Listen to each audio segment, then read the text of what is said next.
ರೇಖಾಖಂಡನೂ ಆಗಿರಬಹುದು. ಉದಾಹರಣೆಗೆ ಇವೆಲ್ಲವೂ ಸಹ ವಕ್ರರೇಖೆಗಳೇ. ಓಕೆ, ಇನ್ನು ಈ ಒಂದು ಪಾಠದ ಪೀಠಿಕೆಯಲ್ಲಿ ಒಂದು ಚಟುವಟಿಕೆಯನ್ನು ಕೊಟ್ಟಿದ್ದಾರೆ. ಆ ಚಟುವಟಿಕೆ ಬಗ್ಗೆ ಒಂದು ಸ್ವಲ್ಪ ಗಮನ ಹರಿಸೋಣ. ಸರಳವಾದ ಆವೃತ ವಕ್ರರೇಖೆ ಅಂದ್ರೆ ಏನು? ಈಗ ವಕ್ರರೇಖೆ ಅಂತ ಅಂದ್ರೆ ಏನು ಅಂತ ನೋಡಿದ್ವಿ. ಹಾಗಾದ್ರೆ ಸರಳವಾದ ಆವೃತ ವಕ್ರರೇಖೆ ಅಂದ್ರೆ ಏನು? ವಕ್ರರೇಖೆಯ ತುದಿಗಳು ಒಂದನ್ನೊಂದು ಸಂಧಿಸಿದರೆ ಅಂತಹ ವಕ್ರರೇಖೆಯನ್ನ ಸರಳವಾದ ಆವೃತ ವಕ್ರರೇಖೆ ಅಂತ ಕರೀತೇವೆ. ಉದಾಹರಣೆಗೆ ಇವೆಲ್ಲವೂ ಸಹನುವೆ ಸರಳವಾದ ಆವೃತ ವಕ್ರರೇಖೆಗಳನ್ನೇ. ಓಕೆ, ಇನ್ನೊಂದು ಇದೆ. ಇದು ಎಂತ ವಕ್ರರೇಖೆ ನೋಡಿ. ವಕ್ರರೇಖೆಯು ಯಾವುದಾದರೂ ಒಂದು ಬಿಂದುವಿನಲ್ಲಿ ಸಂಧಿಸಿದ್ರು, ವಕ್ರರೇಖೆ ಯಾವುದಾದ್ರೂ ಒಂದು ಬಿಂದುವಿನಲ್ಲಿ ಸಂಧಿಸಿದ್ರು ಅದರ ತುದಿಗಳು ಸಂಧಿಸಿರೋದಿಲ್ಲ. ಹಾಗಾದ್ರೆ ಅಂತ ವಕ್ರರೇಖೆನೇ ಅಂತ ಕರಿತೀವಪ್ಪ ಅಂದ್ರೆ ಸರಳವಲ್ಲದ ಆವೃತ ವಕ್ರರೇಖೆ ಅಂತ ಕರಿತೇವೆ. ಉದಾಹರಣೆಗೆ ಇವೆಲ್ಲವೂ ಸಹ ಸರಳವಲ್ಲದ ಆವೃತ ವಕ್ರರೇಖೆಗಳಿಗೆ ಉದಾಹರಣೆಗಳು. ಇನ್ನು ಆವೃತವಲ್ಲದ ಸರಳ ವಕ್ರರೇಖೆ ಅಂದ್ರೆ ಏನು? ವಕ್ರರೇಖೆಯ ತುದಿಗಳು ಒಂದನ್ನೊಂದು ಸಂಧಿಸಿಲ್ಲದಿದ್ದರೆ ಅಂತಹ ವಕ್ರರೇಖೆಯನ್ನ ಆವೃತವಲ್ಲದ ಸರಳ ವಕ್ರರೇಖೆ ಅಂತ ಕರೀತೇವೆ. ಉದಾಹರಣೆಗೆ ಇವೆಲ್ಲವೂ ಸಹ ಆವೃತವಲ್ಲದ ಸರಳ ವಕ್ರರೇಖೆಗಳು. ಇನ್ನು ಸರಳವಲ್ಲದ ವಕ್ರರೇಖೆ ಅಂದ್ರೆ ಏನು? ವಕ್ರರೇಖೆಯು ತನ್ನನ್ನು ತಾನು ಸಂಧಿಸಿದ್ದರೆ ಅಂತಹ ವಕ್ರರೇಖೆಯನ್ನ ನೋಡಿ, ವಕ್ರರೇಖೆ ತನ್ನನ್ನು ತಾನು ಸಂಧಿಸಿರ್ತದೆ, ಅಂತಹ ವಕ್ರರೇಖೆಯನ್ನ ಸರಳವಲ್ಲದ ವಕ್ರರೇಖೆ ಅಂತ ಕರೀತೇವೆ. ಉದಾಹರಣೆಗೆ ಇವೆಲ್ಲವೂ ಸಹ ಸರಳವಲ್ಲದ ವಕ್ರರೇಖೆಗಳಿಗೆ ಉದಾಹರಣೆಗಳು. ಮುಂದೆ ಬಹುಭುಜಗಳು. ಏನು ಬಹುಭುಜಗಳು ಅಂದ್ರೆ? ಹೆಸರೇ ಹೇಳ್ತಾ ಇದೆ, ಬಹು, ಹೆಚ್ಚು, ಬಹಳ, ಜಾಸ್ತಿ, ಬಾಹುಗಳು ಹೊಂದಿರತಕ್ಕಂತಹ ಆಕೃತಿಗಳು ಬಹುಭುಜಗಳು. ಅಂದ್ರೆ ಈ ಬಹುಭುಜಗಳು ಕೇವಲ ರೇಖಾಖಂಡಗಳಿಂದ ಉಂಟಾಗಿರ್ತವೆ. ರೇಖಾಖಂಡಗಳಿಂದ ಉಂಟಾದ ಸರಳವಾದ ಆವೃತ ವಕ್ರಾಕೃತಿ. ರೇಖಾಖಂಡಗಳಿಂದ ಉಂಟಾದ ಸರಳವಾದ ಆವೃತ ವಕ್ರಾಕೃತಿಯನ್ನ ಬಹುಭುಜ ಅಂತ ಕರೀತೇವೆ. ಉದಾಹರಣೆಗೆ ಇವೆಲ್ಲವೂ ಸಹನುವೆ ಬಹುಭುಜಗಳೇನೆ. Excuse me sir. Yes sir. Sir, ಇದೊಂದು ಮಿನಿಮೈಸ್ ಮಾಡ್ಬಿಟ್ಟು ನಿಮ್ಮ ಸ್ಕ್ರೀನ್ ಅಲ್ಲಿ ಸೈಡ್ ಅಲ್ಲಿ ಮೀಟಿಂಗ್ ಇದಿದೆ, ಅದನ್ನ ಮಿನಿಮೈಸ್ ಮಾಡ್ಬಿಡಿ. Okay sir. ಇದನ್ನ ಫುಲ್ ಸ್ಕ್ರೀನ್ ಓಪನ್ ಮಾಡಿ. ಇದು ಟಾಸ್ಕ್ ಬಾರ್ ಹೋಗುತ್ತೆ, ಸ್ವಲ್ಪ ಮೂವ್ ಮಾಡಿ. ಫುಲ್ ಸ್ಕ್ರೀನ್ ಇದೆ ಸರ್. ಟಾಸ್ಕ್ ಬಾರ್ ಕಾಣ್ತಿದೆ ನೋಡಿ, ನಿಮ್ದು ಟಾಸ್ಕ್ ಬಾರ್ ಕಾಣ್ತಿದೆ ಕೆಳಗಡೆ. ಹಾಗಾಗಿ ಕೆಳಗಡೆ ಬಂದಿರೋ ಫಿಗರ್ಸ್ ಕಾಣ್ತಾ ಇಲ್ಲ. ಇಲ್ಲ, ಫುಲ್ ಸ್ಕ್ರೀನ್ ಅಲ್ಲೇ ಇದೆ ಸರ್. ಓಕೆ ಓಕೆ, ಇರಲಿ. Okay continue. ಬೇಡ, ಕಂಟಿನ್ಯೂ ಮಾಡಿ. ಓಕೆ, ಇನ್ನು ಈ ಬಹುಭುಜಗಳ ವರ್ಗೀಕರಣವನ್ನು ನೋಡಿದ್ರೆ, ಬಹುಭುಜಗಳ ಬಾಹುಗಳ ಸಂಖ್ಯೆ, ಶೃಂಗ ಬಿಂದುಗಳ ಸಂಖ್ಯೆ ಆಧಾರದ ಮೇಲೆ ಈ ಒಂದು ಬಹುಭುಜಗಳನ್ನು ವರ್ಗೀಕರಣ ಮಾಡ್ತೇವೆ.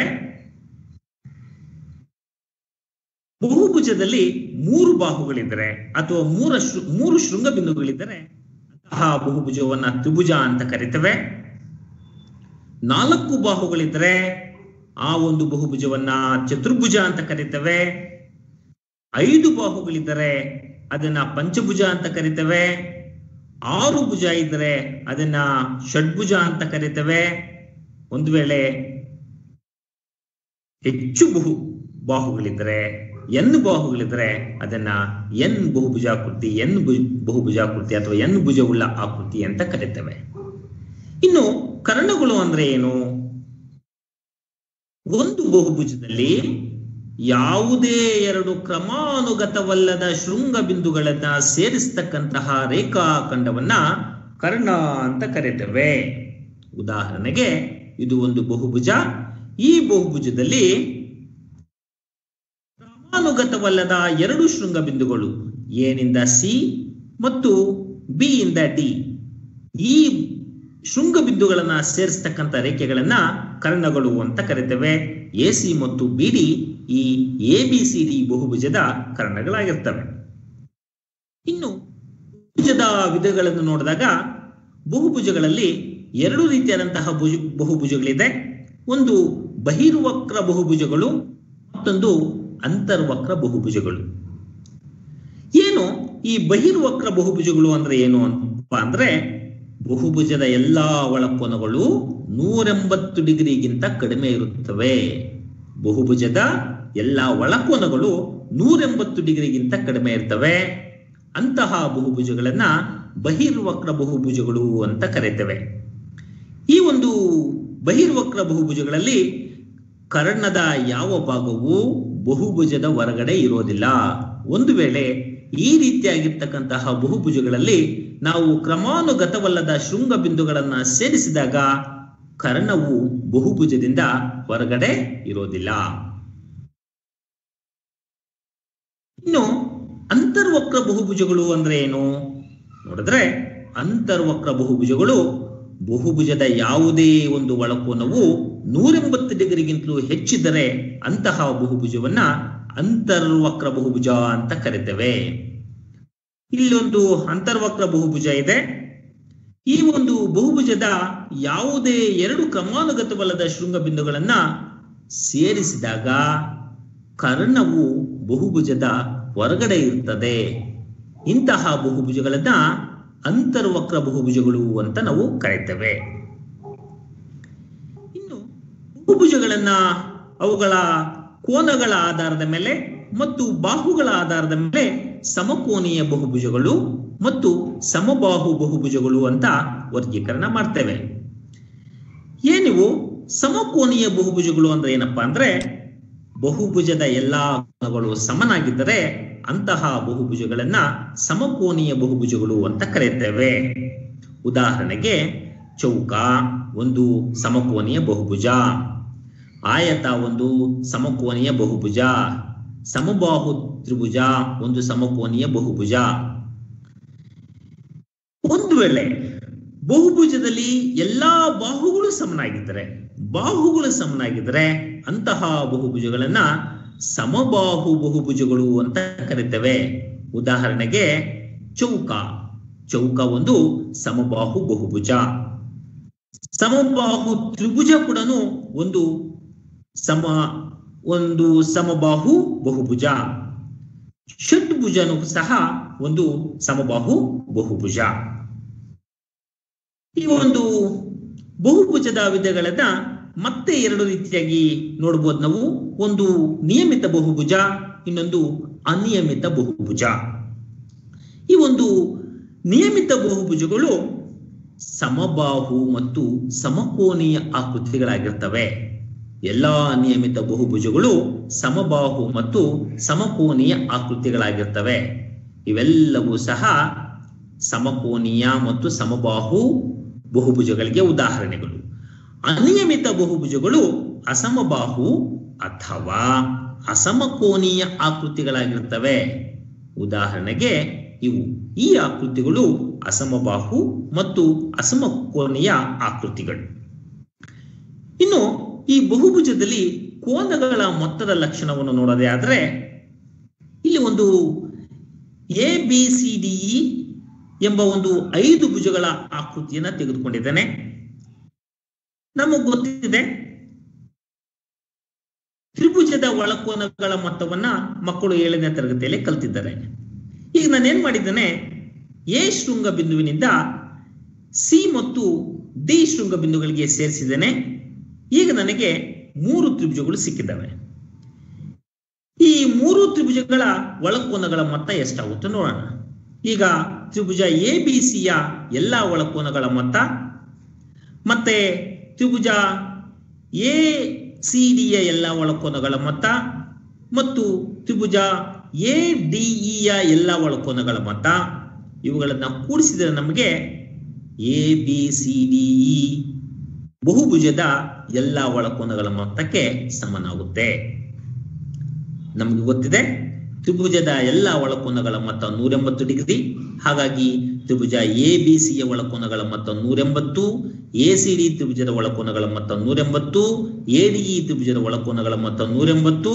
ಹಾಗಾಗಿ 3 ತ್ರಿಭುಜಗಳ ಒಳಕೋನಗಳ ಮೊತ್ತ 540 ಡಿಗ್ರಿ ಆದರೆ ಈ ಒಂದು 5 ಭುಜಗಳನ್ನ ಹೊಂದಿರತಕ್ಕಂತ ಈ ಬಹುಭುಜಾಕೃತಿಯ ಎಲ್ಲಾ ಒಳಕೋನಗಳ ಮೊತ್ತ 540 ಡಿಗ್ರಿಗೆ ಸಮನಾಗಲೇಬೇಕು.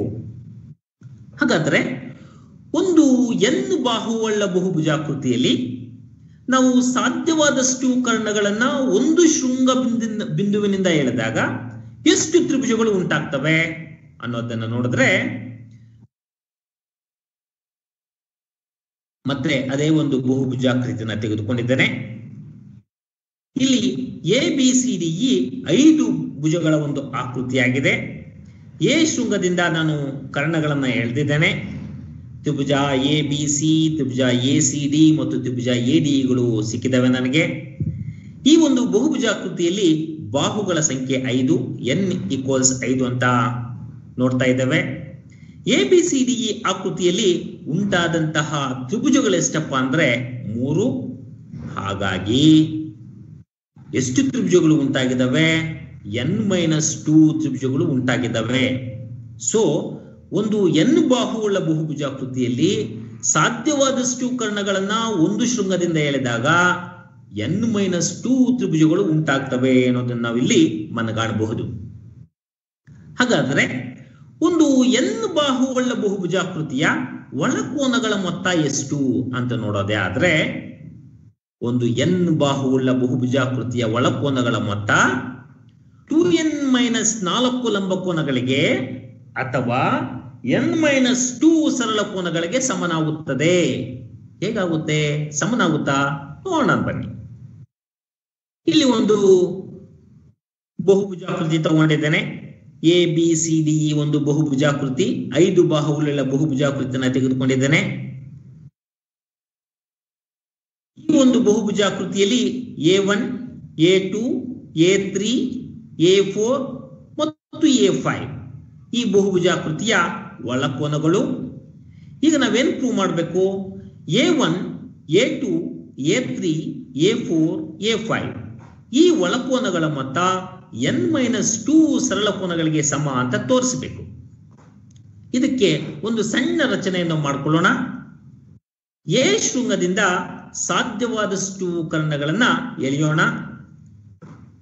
ಎ ಇಂದ ಸಿಗೆ ಎಳಿಬಹುದು, ಎ ಇಂದ ಡಿಗೆ ಎಳೆಯಬಹುದು, ಮತ್ತೆ ಇನ್ಯಾವುದೇ ಕರ್ಣಗಳನ್ನ ಎಳೆಯಲಿಕ್ಕೆ ಸಾಧ್ಯ ಇಲ್ಲ. AC ಮತ್ತು AD ABCDE ಬಹುಭುಜಾಕೃತಿಯ ಕರ್ಣಗಳಾಗಿದ್ದಾವೆ. ನಮಗೆ ದೊರೆತಂತಹ ಕರ್ಣಗಳ ಸಂಖ್ಯೆ 2, ದೊರೆತಂತಹ ತ್ರಿಭುಜಗಳ ಸಂಖ್ಯೆ 3. ಅಂದ್ರೆ n-3 ಕರ್ಣಗಳಿಂದ ನಮಗೆ n-2 ತ್ರಿಭುಜಗಳು ಉಂಟಾಗಿದ್ದಾವೆ.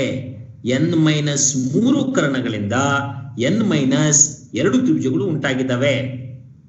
ಹಾಗಾದ್ರೆ ABCDಯ ಎಲ್ಲಾ ಒಳಕೋನಗಳ ಮೊತ್ತ ನೋಡೋಣ. ಇಲ್ಲಿ ನಮಗೆ ಸಿಕ್ಕಿರ್ತಕ್ಕಂತಹ ತ್ರಿಭುಜಗಳ ಸಂಖ್ಯೆ ಎಷ್ಟಪ್ಪ ಅಂದ್ರೆ n-2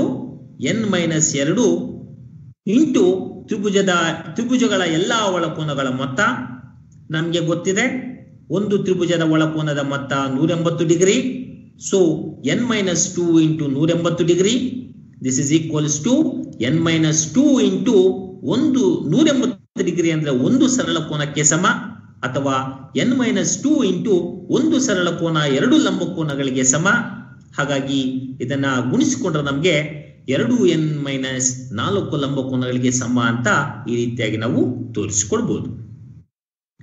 ಇನ್ನು n ಭುಜದ ಕೋನಗಳ ಮೊತ್ತದ ಲಕ್ಷಣವನ್ನು ನೋಡೋದೇ ಆದ್ರೆ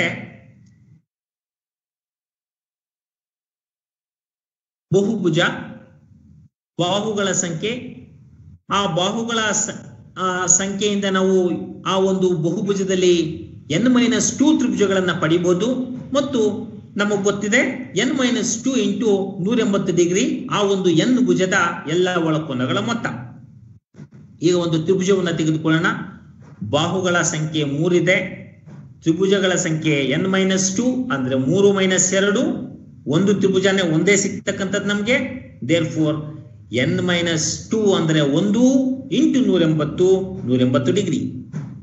ಚತುರ್ಭುಜಕ್ಕೆ ಬಂದಾಗ 4 ಬಾಹುಗಳು, 4 - 2 n-2 ಅಂದ್ರೆ 2 ತ್ರಿಭುಜಗಳು ಬರ್ತವೆ ನಮಗೆ. 2 ಇಂಟು 180 360 ಡಿಗ್ರಿ. ಒಂದು ಪಂಚಭುಜಾಕೃತಿ.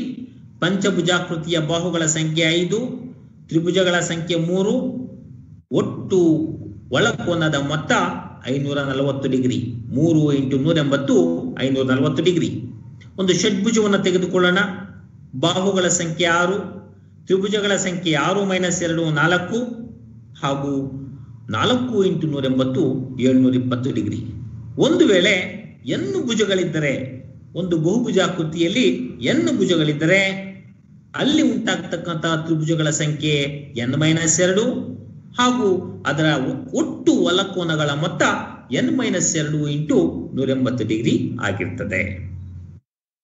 ಸ್ನೇಹಿತರೆ, ಒಂದು ಬಹಿರ್ವಕ್ರ ಬಹುಭುಜಾಕೃತಿಯಲ್ಲಿ ಎಲ್ಲಾ ಬಾಹುಗಳನ್ನ ನಿಯಮಿತವಾಗಿ ಒಂದೇ ಕಡೆಗೆ ವೃದ್ಧಿಸಿದಾಗ ಉಂಟಾಗುವ ಹೊರಕೋನಗಳ ಮೊತ್ತವು 360 ಡಿಗ್ರಿಗೆ ಸಮನಾಗುತ್ತದೆ ಅಥವಾ 4 ಲಂಬಕೋನಗಳಿಗೆ ಸಮನಾಗುತ್ತದೆ. ಹೇಗೆ ಇದು ಸಮನಾಗುತ್ತಾ? ಇಲ್ಲಿ ಒಂದೇ ಕಡೆಗೆ ವೃದ್ಧಿಸಿದಾಗ ಅಂದ್ರೆ ಆ ಒಂದು ಬಹುಭುಜಾಕೃತಿಯ ಬಾಹುಗಳನ್ನ ಪ್ರದಕ್ಷಿಣ ದಿಕ್ಕಿನಲ್ಲಾದರೂ ಸರಿ ಅಥವಾ ಅಪ್ರದಕ್ಷಿಣ ದಿಕ್ಕಿನಲ್ಲಾದರೂ ಸರಿ ಆ ಬಾಹುಗಳನ್ನು ವೃದ್ಧಿಸಿದಾಗ ಅನ್ನುವ ಅರ್ಥದಲ್ಲಿ ನಾವಿಲ್ಲಿ ಮನಗಾಡಬೇಕು. ಇಲ್ಲಿ ನೋಡಿ, ಒಂದು ಬಹುಭುಜಾಕೃತಿ ಇದೆ. ABCD ಒಂದು ಬಹುಭುಜಾಕೃತಿ. ಈ ಒಂದು ಬಹುಭುಜಾಕೃತಿಯ ಬಾಹುಗಳನ್ನ ಅಪ್ರದಕ್ಷಿಣ ದಿಕ್ಕಿನಲ್ಲಿ ವೃದ್ಧಿಸಿದಾಗ ಈ ಒಂದು ಬಹುಭುಜಾಕೃತಿಯ ಒಳಕೋನಗಳು A1, A2, A3, A4 ಮತ್ತು A5. ಈ ಒಂದು ABCD ಬಹುಭುಜಾಕೃತಿಯಲ್ಲಿ A1, A2, A3, A4, A5 ಅದರ ಒಳಕೋನಗಳು. ನಾವೀಗ n ಶೃಂಗಗಳಲ್ಲಿ ಎಲ್ಲಾ ಹೊರಕೋನಗಳ ಮೊತ್ತ 360 ಡಿಗ್ರಿಗೆ ಸಮ ಅಂತ ತೋರಿಸ್ಬೇಕು ನಾವು. n ಶೃಂಗಗಳಲ್ಲಿ ಎಲ್ಲಾ ಹೊರಕೋನಗಳ ಮೊತ್ತ 360 ಡಿಗ್ರಿಗೆ ಸಮ ಅಂತ ತೋರಿಸಬೇಕು. ಆ ಒಂದು ಬಹುಭುಜ ಎಷ್ಟೇ ಶೃಂಗಗಳನ್ನು ಹೊಂದಿರಲಿ, ಆ ಶೃಂಗಗಳಲ್ಲಿ ಉಂಟಾದಂತಹ ಎಲ್ಲಾ ಹೊರಕೋನಗಳು 360 ಡಿಗ್ರಿಗೆ ಸಮ ಅಥವಾ 4 ಲಂಬಕೋನಗಳಿಗೆ ಸಮ ಅಂತ ನಾವು ತೋರಿಸಬೇಕು. ಈಗ ಇದಕ್ಕೆ ಒಂದು ಸಣ್ಣ ರಚನೆಯನ್ನ ಮಾಡ್ಕೊಳ್ತೇನೆ. ಏನ್ ಮಾಡಿದ್ದೇನೆ? ಎಲ್ಲಾ ಬಾಹುಗಳನ್ನ ಅಪ್ರದಕ್ಷಿಣ ದಿಕ್ಕಿನಲ್ಲಿ ಒಂದೇ ಕಡೆಗೆ ವೃದ್ಧಿಸಿದ್ದೇನೆ. ಪ್ರತಿ ಶೃಂಗದಲ್ಲಿ ಏನಾಗಿದೆ? ಪ್ರತಿ ಶೃಂಗದಲ್ಲಿ A ಶೃಂಗ, B ಶೃಂಗ, C ಶೃಂಗ, D ಶೃಂಗ, E ಶೃಂಗ, ಈ ಯಾವುದೇ ಶೃಂಗ ತೆಗೆದುಕೊಂಡಾಗ ಒಳಕೋನ ಮತ್ತು ಹೊರಕೋನ, ಒಳಕೋನ ಮತ್ತು ಹೊರಕೋನ, ಈ ಒಳಕೋನ ಮತ್ತು ಹೊರಕೋನಗಳ ಮೊತ್ತ 180 ಡಿಗ್ರಿ ಆಗಿರ್ತದೆ. n ಶೃಂಗಗಳಿದ್ದಾಗ ಎಲ್ಲಾ ಒಳಕೋನಗಳ ಮೊತ್ತ ಪ್ಲಸ್ ಎಲ್ಲಾ ಹೊರಕೋನಗಳ ಮೊತ್ತ ಏನಾಗಿರ್ತದೆ? n ಶೃಂಗಗಳು ಇಂಟು 180 ಡಿಗ್ರಿ ಆಗಿರ್ತದೆ. ಹಾಗಾಗಿ ಎಲ್ಲಾ ಒಳಕೋನಗಳ ಮೊತ್ತ ಪ್ಲಸ್ ಎಲ್ಲಾ ಹೊರಕೋನಗಳ ಮೊತ್ತ ಇಸ್ ಈಕ್ವಲ್ಸ್ ಟು n ಸರಳ ಕೋನಗಳು. ಹಾಗಾದ್ರೆ ಎಲ್ಲಾ ಒಳಕೋನಗಳ ಮೊತ್ತ ನಮಗೆ ಗೊತ್ತು. ಎಲ್ಲಾ ಒಳಕೋನಗಳ ಮೊತ್ತ ಎಷ್ಟಿರ್ತದೆ? n-2 ಸರಳ ಕೋನಗಳಾಗಿರ್ತದೆ ಪ್ಲಸ್ ಎಲ್ಲಾ ಹೊರಕೋನಗಳ ಮೊತ್ತ ಇಸ್ ಈಕ್ವಲ್ಸ್ ಟು n ಸರಳ ಕೋನಗಳು. ನಮಗೆ ಬೇಕಾಗಿರ್ತಕ್ಕಂಥದ್ದು ಎಲ್ಲಾ ಹೊರಕೋನಗಳ ಮೊತ್ತ.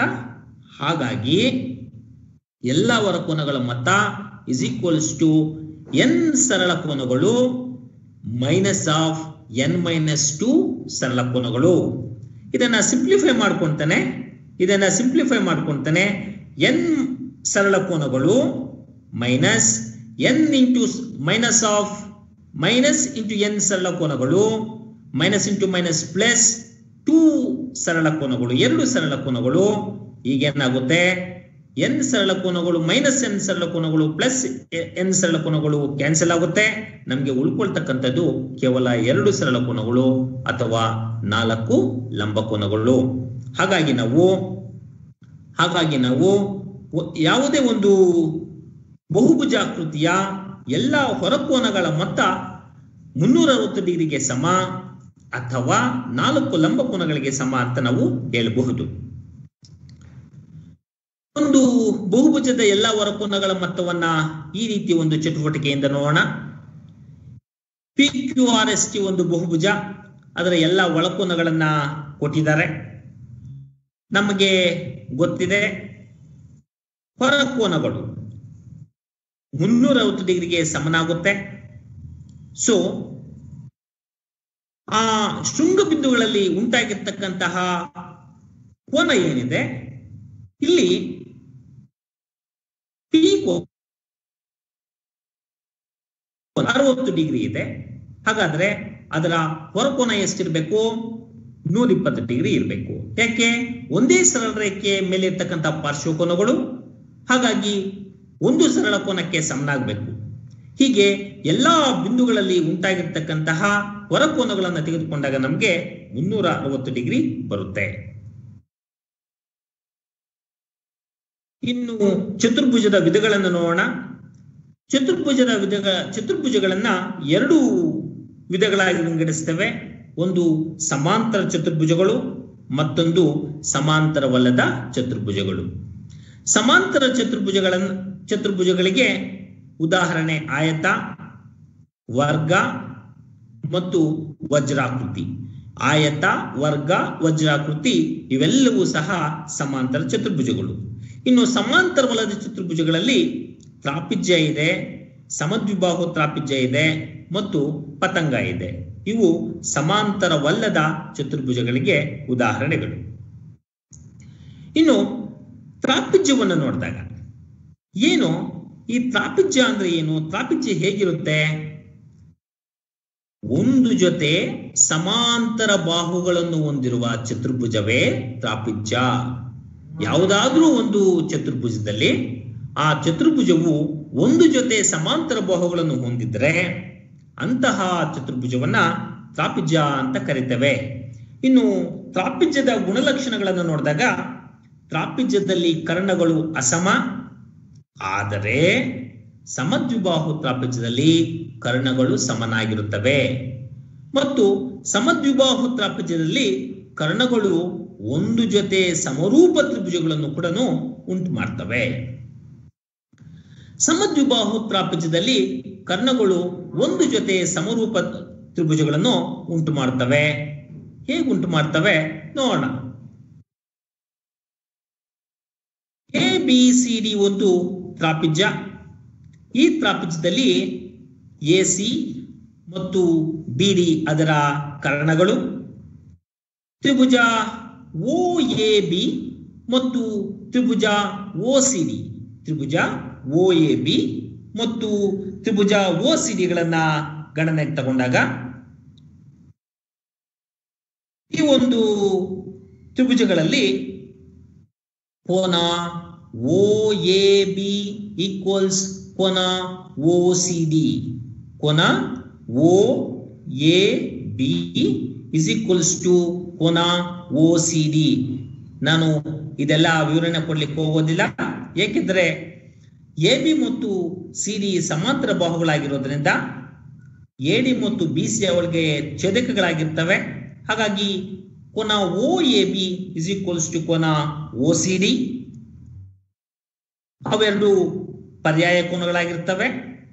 ಕೋನ OBA ಈಕ್ವಲ್ಸ್ ಕೋನ ODC, ಅವು ಕೂಡ ಪರ್ಯಾಯ ಕೋನಗಳು. ಮತ್ತು ಕೋನ AOB ಈಕ್ವಲ್ಸ್ ಕೋನ COD, ಅವು ಶೃಂಗಾಭಿಮುಖ ಕೋನಗಳು. ಹಾಗಾಗಿ ತ್ರಿಭುಜ OAB ಮತ್ತು ತ್ರಿಭುಜ OCDಗಳು ಸಮರೂಪ ತ್ರಿಭುಜಗಳು ಆಗಿರಲೇಬೇಕು. ಯಾಕಂದ್ರೆ ಅವುಗಳ ಕೋನಗಳು, ಎರಡೂ ತ್ರಿಭುಜಗಳ ಕೋನಗಳು ಏನಾಗಿದ್ದಾವೆ? ಸಮನಾಗಿದ್ದಾವೆ. ಹಾಗಾಗಿ ಇವು ಸಮಕೋನೀಯ ತ್ರಿಭುಜಗಳು ಆಗಿರ್ತವೆ. ಒಂದು ಸಮದ್ವಿಬಾಹು ತ್ರಾಪಿಜ್ಯದಲ್ಲಿ ಪಾದದ ಕೋನಗಳು ಸಮನಾಗಿರ್ತವೆ. ಅದನ್ನ ಒಂದು ಚೂರು ಲಾಜಿಕಲ್ ಪ್ರೂಫ್ ಅಲ್ಲಿ ನೋಡೋಣ. ABCD ಒಂದು ಸಮದ್ವಿಬಾಹು ತ್ರಾಪಿಜ್ಯ. ಈ ಒಂದು ಸಮದ್ವಿಬಾಹು ತ್ರಾಪಿಜ್ಯದಲ್ಲಿ AD ಮತ್ತು BCಗಳು ಸಮನಾಗಿದ್ದಾವೆ ಮತ್ತು ಎ ಬಿ ಸಮಾಂತರ ಸಿ ಡಿ ಆಗಿದ್ದಾವೆ. ನಾವು ಈ ಒಂದು ಸಮದ್ವಿಬಾಹು ತ್ರಾಪಿಜದಲ್ಲಿ ಪಾದದ ಕೋನಗಳು ಕೋನ ಸಿ ಇಸ್ ಈಕ್ವಲ್ಸ್ ಟು ಕೋನ ಡಿ ಅಂತ ತೋರಿಸಬೇಕು, ಅಥವಾ ಕೋನ ಎ ಈಕ್ವಲ್ಸ್ ಕೋನ ಬಿ ಅಂತ ಅದು ತೋರಿಸಬಹುದು. ಇದಕ್ಕೊಂದು ಸಣ್ಣ ರಚನೆಯನ್ನ ಮಾಡ್ಕೊಳ್ಳೋಣ. ಏನ್ ಮಾಡೋಣ ಅಂತ ಅಂದ್ರೆ, ಎ ಬಿಯನ್ನ ಈ ತನಕ ವೃದ್ಧಿಸೋಣ. ಎ ಬಿಯನ್ನ ಈ ತನಕ ವೃದ್ಧಿಸೋಣ. ಈ ತನಕ ವೃದ್ಧಿಸಿ ನಂತರ ಸಿ ಮತ್ತು ಇ ಯನ್ನ ಸೇರಿಸೋಣ. ಯಾವ ರೀತಿ ಸೇರಿಸಬೇಕಪ್ಪ ಅಂದ್ರೆ, ಸಿ ಯನ್ನ ಎಡಿಗೆ ಸಮನಾಗಿರುವಂತೆ ಸೇರಿಸಬೇಕು, ಎಡಿಗೆ ಸಮಾಂತರವಾಗಿರುವಂತೆ ಸೇರಿಸಬೇಕು. ಸಿ ಯನ್ನ ಎಡಿಗೆ ಸಮಾಂತರವಾಗಿರುವಂತೆ ಸೇರಿಸಬೇಕು. ಆ ರೀತಿ ಸೇರಿಸಿದೆ. ಆಗ ಸೇರಿಸಿದಾಗ ಸಿ ಮತ್ತು ಸಿ ಬಿಗಳು ಕೂಡ ಅವಾಗ ಸಮ ಆಗ್ತವೆ. ಈಗ ನೋಡಿ, ಎ ಬಿ ಸಮಾಂತರ C D Datta, A D equals B C ಅದು ಕೂಡ ದತ್ತ, ಎ ಡಿ ಸಮಾಂತರ ಸಿಇ, ಎ ಡಿ ಸಮಾಂತರ ಸಿಇ ಅದು ನಾವು ಮಾಡಿಕೊಂಡಂತಹ ರಚನೆ. ಈ ಎ ಡಿ ಸಿಇ ಈಗ ನಮ್ಗೆ ಏನಾಗಿದೆಯಪ್ಪ ಅಂದ್ರೆ ಒಂದು ಸಮಾಂತರ ಚತುರ್ಭುಜವಾಗಿ ಪರಿವರ್ತನೆ ಆಗಿದೆ. ಯಾಕೆ? ಸಿಇಯನ್ನ ಎಡಿಗೆ ಸಮಾಂತರವಾಗಿರುವಂತೆ ಸೇರಿಸಿದ್ದೇವೆ. ಹಾಗಾಗಿ ಎಡಿಸಿಇ ಒಂದು ಸಮಾಂತರ ಚತುರ್ಭುಜವಾಗಿ ಪರಿವರ್ತನೆ ಆಗಿದೆ. ಈಗ ಈ ಒಂದು ಸಮಾಂತರ ಚತುರ್ಭುಜ ನೋಡಿದಾಗ ನಾವು ಎಡಿ ಇಸ್ ಈಕ್ವಲ್ಸ್ ಟು ಸಿಇ ಆಗಿದೆ ಮತ್ತು C D is equals to AE ಆಗಿದೆ. ಅದೇ ರೀತಿ ಬಿ ಸಿ ಈಕ್ವಲ್ಸ್ ಸಿಇ ಆಗಿದೆ. ಯಾಕಂದ್ರೆ ನಾವು ಮಾಡ್ಕೊಂಡಿರ್ತಕ್ಕಂಥ ರಚನೆ ಬಿ ಸಿ ಎಡಿಗೆ ಸಮನಾಗಿದ್ರೆ ಮತ್ತು ಎಡಿ ಸಿಗೆ ಸಮನಾಗಿದ್ರೆ ಬಿ ಸಿ ಸಿಗೆ ಸಮನಾಗಿರಲೇಬೇಕು. ಹಾಗಾಗಿ ಕೋನ ಸಿಇಬಿ ಮತ್ತು ಕೋನ ಸಿಬಿಇ ಇವೆರಡೂ ಕೂಡ ಸಮನಾಗಿರಬೇಕು. ಯಾಕಪ್ಪ ಅಂದ್ರೆ ಬಿ ಸಿ ಈಕ್ವಲ್ ಸಿಇ ಆದಾಗ ಆ ಬಾಹುಗಳ ಅಭಿಮುಖ ಕೋನಗಳು ಕೂಡ ಸಮನಾಗಿರ್ಬೇಕು. ಕೋನ ಡಿ ಎ ಬಿ ಮತ್ತು ಕೋನ ಎ ಬಿ ಸಿ ಇವು ಕೂಡ ಸಮನಾಗಿರ್ಬೇಕು. ಯಾಕೆಂದರೆ ಸಮಾಂತರ ಚತುರ್ಭುಜದ ಬಾಹುಗಳಿವು. ಹಾಗಾಗಿ ಸಮಾಂತರ ಚತುರ್ಭುಜದ ಗುಣಲಕ್ಷಣಗಳಿಂದ ಅವೆರಡೂ ಕೋನಗಳು ಸಮನಾಗಿದ್ದಾವೆ. ನಮಗೆ ಗೊತ್ತಿದೆ ಕೋನ ಎ ಮತ್ತು ಕೋನ ಡಿ ಈ ಎರಡೂ ಕೋನಗಳು ಛೇದಕ ರೇಖೆಯ ಒಂದೇ ಪಾರ್ಶ್ವದಲ್ಲಿರ್ತಕ್ಕಂತಹ ಅಂತರ್ಕೋನಗಳು.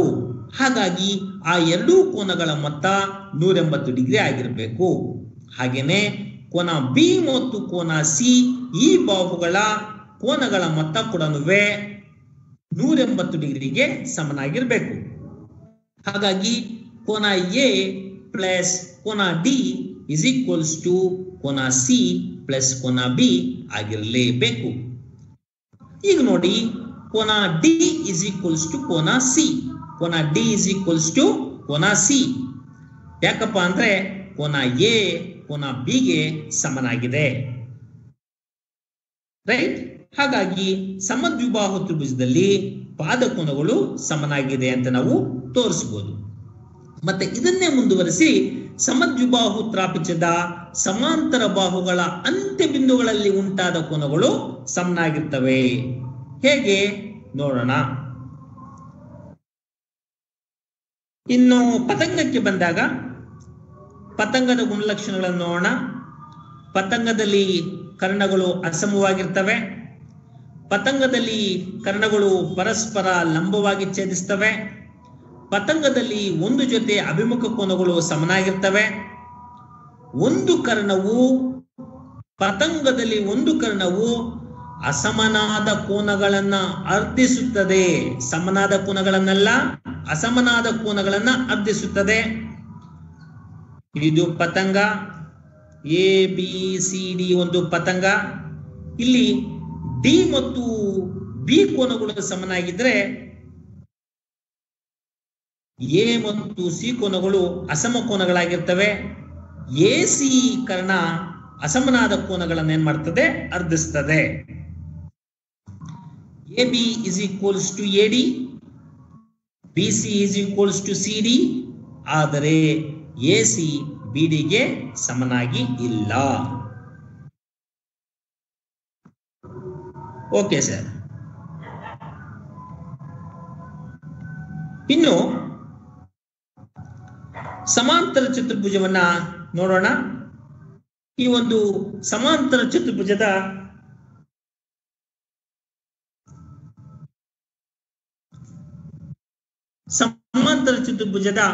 ಗುಣಲಕ್ಷಣಗಳನ್ನು ನೋಡೋಣ. ಸಮಾಂತರ ಚತುರ್ಭುಜದಲ್ಲಿ ಎರಡೂ ಜೊತೆ ಅಭಿಮುಖ ಬಾಹುಗಳು ಸಮನಾಗಿರ್ತವೆ. ಅಂದರೆ ಚತುರ್ಭುಜದಲ್ಲಿ ಎರಡೂ ಜೊತೆ ಅಭಿಮುಖ ಬಾಹುಗಳು ಸಮಾಂತರವಾಗಿದ್ದರೆ ಅಂತಹ ಚತುರ್ಭುಜವನ್ನು ನಾವು ಸಮಾಂತರ ಚತುರ್ಭುಜ ಅಂತ ಕರಿತೇವೆ.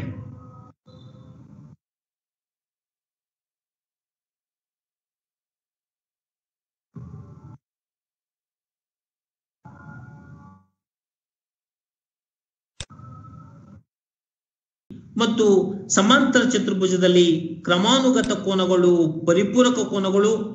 ಹಾಗಾಗಿ ಕೋನ ಎ ಪ್ಲಸ್ ಕೋನ D is equals to 180 degree ಮತ್ತು ಕೋನ ಬಿ ಮತ್ತು ಕೋನ ಸಿ ಇವುಗಳ ಮೊತ್ತ 180 ಡಿಗ್ರಿಗೆ ಸಮನಾಗಿರ್ತದೆ. ಇನ್ನು ಸಮಾಂತರ ಚತುರ್ಭುಜದ ಕರ್ಣಗಳನ್ನು ನೋಡಿದ್ರೆ ಸಮಾಂತರ ಚತುರ್ಭುಜದ ಪ್ರತೀಕರಣವು ಸಮಾಂತರ ಚತುರ್ಭುಜವನ್ನ ಎರಡು ಸಮರೂಪ ತ್ರಿಭುಜಗಳನ್ನಾಗಿ ವಿಭಾಗಿಸುತ್ತದೆ. ತ್ರಿಭುಜ ಎ ಸಿ ಡಿ ಮತ್ತು ತ್ರಿಭುಜ ಎ ಬಿ ಸಿ ಇವೆರಡೂ ಸಹ ಸರ್ವಸಮ ತ್ರಿಭುಜಗಳಾಗಿರ್ತವೆ. ತ್ರಿಭುಜ ಎ ಬಿ ಡಿ ಮತ್ತು ತ್ರಿಭುಜ ಡಿ ಬಿ ಸಿ ಇವು ಕೂಡ ಸರ್ವಸಮ ತ್ರಿಭುಜಗಳು ಆಗಿರ್ತವೆ. ಸಮಾಂತರ ಚತುರ್ಭುಜದ ಎಲ್ಲಾ ಬಾಹುಗಳು ಸಮನಾಗಿದ್ದರೆ ಅಂತಹ ಒಂದು ಸಮಾಂತರ ಚತುರ್ಭುಜವನ್ನು ನಾವು ವಜ್ರಾಕೃತಿ ಅಂತ ಕರೀತೇವೆ. ಇನ್ನು ಸಮಾಂತರ ಚತುರ್ಭುಜದಲ್ಲಿ ಅಭಿಮುಖ ಬಾಹುಗಳು ಯಾವ ರೀತಿ ಇರ್ತವೆ ಆಗ್ಲೇ ನೋಡಿದ್ವಿ. ಸಮಾಂತರ ಚತುರ್ಭುಜದಲ್ಲಿ ಅಭಿಮುಖ ಬಾಹುಗಳು ಸಮ ಮತ್ತು ಸಮಾಂತರವಾಗಿಯೂ ಇರ್ತವೆ. ಇನ್ನು ಸಮಾಂತರ ಚತುರ್ಭುಜದಲ್ಲಿ ಕೋನಗಳನ್ನು ನೋಡಿದಾಗ ಸಮಾಂತರ ಚತುರ್ಭುಜದ 4 ಒಳಕೋನಗಳ ಮೊತ್ತ 360 ಡಿಗ್ರಿಗೆ ಸಮನಾಗಿರ್ತದೆ ಮತ್ತು ಸಮಾಂತರ ಚತುರ್ಭುಜದಲ್ಲಿ ಅಭಿಮುಖ ಬಾಹುಗಳು ಸಮನಾಗಿರ್ತವೆ ಮತ್ತು ಸಮಾಂತರ ಚತುರ್ಭುಜದ 2 ಕ್ರಮಾನುಗತ ಕೋನಗಳು ಅಥವಾ ಪಾರ್ಶ್ವ ಕೋನಗಳು ಸರಳ ಕೋನ ಪೂರಕಗಳಾಗಿರ್ತವೆ. ಕೋನ ಎ ಪ್ಲಸ್ ಕೋನ ಬಿ ಈ ಒಂದು ಕೊಟ್ಟಿರ್ತಕ್ಕಂತಹ ಸಮಾಂತರ ಚತುರ್ಭುಜದಲ್ಲಿ ಕೋನ ಎ ಮತ್ತು ಕೋನ ಬಿಗಳ ಮೊತ್ತ 180, ಕೋನ ಬಿ ಮತ್ತು ಕೋನ ಸಿಗಳ ಮೊತ್ತ 180 ಡಿಗ್ರಿ, ಕೋನ ಸಿ ಮತ್ತು ಕೋನ ಡಿಗಳ ಮೊತ್ತ 180 ಡಿಗ್ರಿ ಆಗಿರ್ತದೆ. ಇನ್ನು ಸಮಾಂತರ ಚತುರ್ಭುಜದಲ್ಲಿ ಅಭಿಮುಖ ಕೋನಗಳು ಸಮ. ಅದರ ವಿಲೋಮ ಈ ರೀತಿ ಹೇಳ್ಬೋದು, ಒಂದು ಚತುರ್ಭುಜದಲ್ಲಿ ಅಭಿಮುಖ ಕೋನಗಳು ಸಮನಾಗಿದ್ದರೆ ಅದು ಸಮಾಂತರ ಚತುರ್ಭುಜವಾಗಿರ್ತದೆ. ಹಾಗಾದ್ರೆ ಎ ಬಿ ಸಿ ಡಿ ಒಂದು ಸಮಾಂತರ ಚತುರ್ಭುಜ. ನಾವು ಕೋನ ಎ ಮತ್ತು ಕೋನ ಸಿ, ಕೋನ ಬಿ ಮತ್ತು ಕೋನ ಡಿ ಸಮ ಅಂತ ತೋರಿಸಬೇಕು. ಆಗ್ಲೇ ಹೇಳಿದ್ವಿ ಅಭಿಮುಖ ಕೋನಗಳು ಸಮನಾಗಿದ್ದರೆ ಅದು ಸಮಾಂತರ ಚತುರ್ಭುಜ ಅಂತ ನಾವು ಹೇಳಿದ್ವಿ. ಈಗ ಸಾಧನೆ ನೋಡೋಣ. ಸಮಾಂತರ ಚತುರ್ಭುಜ ಎ ಬಿ ಸಿ ಡಿಯಲ್ಲಿ ಎ ಡಿ ಸಮಾಂತರ ಬಿ ಸಿ ಮತ್ತು ಎ ಬಿ ಛೇದಕ ಅಂತ ತೆಗೆದುಕೊಂಡಾಗ ಎ ಡಿ ಸಮಾಂತರ ಬಿ ಸಿ ರೇಖೆಗಳಿಗೆ ಎ ಬಿ ಛೇದಕ ಅಂತ ತೆಗೆದುಕೊಂಡಾಗ ಕೋನ ಎ ಪ್ಲಸ್ ಕೋನ B is equals to 180 degree ಮತ್ತು ಎ ಬಿ ಸಮಾಂತರ ಸಿ ಡಿ ಅಂತ ತಗೊಂಡಾಗ ಎ ಬಿ ಸಮಾಂತರ ಸಿ ಡಿ ಅನ್ನು ತೆಗೆದುಕೊಂಡಾಗ ಬಿ ಸಿ ಯನ್ನ ಛೇದಕ ರೇಖೆ ಅಂತ ಪರಿಗಣಿಸಿದಾಗ ಕೋನ ಬಿ ಪ್ಲಸ್ ಕೋನ C is equals to 180 degree. ಈಗ ಈ 1 ಮತ್ತು 2ರಿಂದ ನಾವು ಕೋನ ಎ ಪ್ಲಸ್ ಕೋನ ಬಿ ಇಸ್ ಈಕ್ವಲ್ಸ್ ಟು ಕೋನ ಬಿ ಪ್ಲಸ್ ಕೋನ ಸಿ ಅಂತ ತೋರಿಸಬಹುದು. ಆಗ ಕೋನ ಬಿ ಕ್ಯಾನ್ಸಲ್ ಆಗುತ್ತೆ. ಕೋನ ಎ ಇಸ್ ಈಕ್ವಲ್ಸ್ ಟು ಕೋನ ಸಿ. ಅಂದರೆ ಸಮಾಂತರ ಚತುರ್ಭುಜದಲ್ಲಿ ಅಭಿಮುಖ ಕೋನಗಳು ಸಮ ಅಂತ ತೋರಿಸಬಹುದು. ಇನ್ನು ಸಮಾಂತರ ಚತುರ್ಭುಜದಲ್ಲಿ ಅಭಿಮುಖ ಬಾಹುಗಳು ಸಮ. ಅದರ ವಿಲೋಮವನ್ನ ಈ ರೀತಿ ತಗೋಬಹುದು. ಒಂದು ಚತುರ್ಭುಜದಲ್ಲಿ ಅಭಿಮುಖ ಬಾಹುಗಳು ಸಮನಾಗಿದ್ದರೆ ಅದು ಸಮಾಂತರ ಚತುರ್ಭುಜವಾಗಿರ್ತದೆ. ಹೇಗೆ ನೋಡೋಣ ಬನ್ನಿ. ಒಂದು ಚತುರ್ಭುಜದಲ್ಲಿ ಅಭಿಮುಖ ಬಾಹುಗಳು ಸಮನಾಗಿದ್ದರೆ ಅದು ಸಮಾಂತರ ಚತುರ್ಭುಜವಾಗಿರ್ತದೆ. ಇಲ್ಲಿ ABCD ಒಂದು ಚತುರ್ಭುಜ ಅಂತ ತೆಗೆದುಕೊಳ್ಳೋಣ. ಇದರಲ್ಲಿ ಅಭಿಮುಖ ಬಾಹುಗಳು ಸಮ ಅಂತ ಹೇಳ್ತಾ ಇದ್ದಾನೆ. ಸೊ ಅದನ್ನ AB = CD ಮತ್ತು AD = BC. ನಾವೀಗ ಸಾಧನೆ ಏನಪ್ಪ ಮಾಡಬೇಕು ಅಂದ್ರೆ ABCD ಒಂದು ಸಮಾಂತರ ಚತುರ್ಭುಜ ಅಂತ ತೋರಿಸಬೇಕು. ಈ ಒಂದು ABCD ಸಮಾಂತರ ಚತುರ್ಭುಜದಲ್ಲಿ AC ಕರ್ಣ ಮತ್ತು ಈ ಕರ್ಣದಿಂದ ಉಂಟಾದ ತ್ರಿಭುಜ ABC ಮತ್ತು ತ್ರಿಭುಜ CDAಗಳನ್ನು ನೋಡಿದಾಗ AC = AC ಎರಡೂ ತ್ರಿಭುಜಗಳಿಗೆ ಸಾಮಾನ್ಯವಾದ ಬಾಹು, AB = CD ಮತ್ತು AD = BC ದತ್ತ. ಹಾಗಾಗಿ ತ್ರಿಭುಜ ABC ಮತ್ತು ತ್ರಿಭುಜ CDAಗಳು ಸರ್ವಸಮ ತ್ರಿಭುಜಗಳು. ತ್ರಿಭುಜ ABC ಸರ್ವಸಮ ತ್ರಿಭುಜ CDA. ಹೇಗೆ ಹೇಳಿದ್ದೀನಿ ನಾವು? ಮೂರು ಬಾಹುಗಳು ಸಮ. ತ್ರಿಭುಜ ABC ಮತ್ತು ತ್ರಿಭುಜ CDA ತ್ರಿಭುಜಗಳ ಮೂರು ಬಾಹುಗಳು ಸಮ. ಸೊ ಬಾಹು ಸಿದ್ಧಾಂತದಿಂದ ಈ ಎರಡೂ ತ್ರಿಭುಜಗಳು ಸರ್ವಸಮ ಅಂತ ಹೇಳ್ಬೋದು. ಹಾಗಾಗಿ ಈ ತ್ರಿಭುಜದಲ್ಲಿರ್ತಕ್ಕಂತಹ ಅನುರೂಪ ಕೋನಗಳು ಸಮ. ಅನುರೂಪ ಬಾಹುಗಳು ಸಮನಾದಾಗ ಅನುರೂಪ ಕೋನಗಳು ಕೂಡ ಸಮನಾಗ್ತವೆ. therefore ಈ ಚಿತ್ರದಲ್ಲಿ ತೋರಿಸಿರ್ತಕ್ಕಂತಹ ಕೋನ 1 ಕೋನ 4ಕ್ಕೆ ಸಮನಾಗಬೇಕು. ಕೋನ 1 4ಕ್ಕೆ ಸಮನಾಗಬೇಕು ಅಂದ್ರೆ AB ಸಮಾನಾಂತರ CD ಆಗಿರಲೇಬೇಕು. ಮತ್ತು ಕೋನ 2 ಕೋನ 3ಕ್ಕೆ ಸಮನಾಗಬೇಕು. ಕೋನ 2 ಕೋನ 3ಕ್ಕೆ ಸಮನಾದ್ರೆ AD BCಗೆ ಸಮಾಂತರವಾಗಿರಲೇಬೇಕು. AB ಸಮಾಂತರ CD ಮತ್ತು AD ಸಮಾಂತರ BC ಆದಾಗ ABCD ಒಂದು ಸಮಾಂತರ ಚತುರ್ಭುಜ ಆಗಲೇಬೇಕು.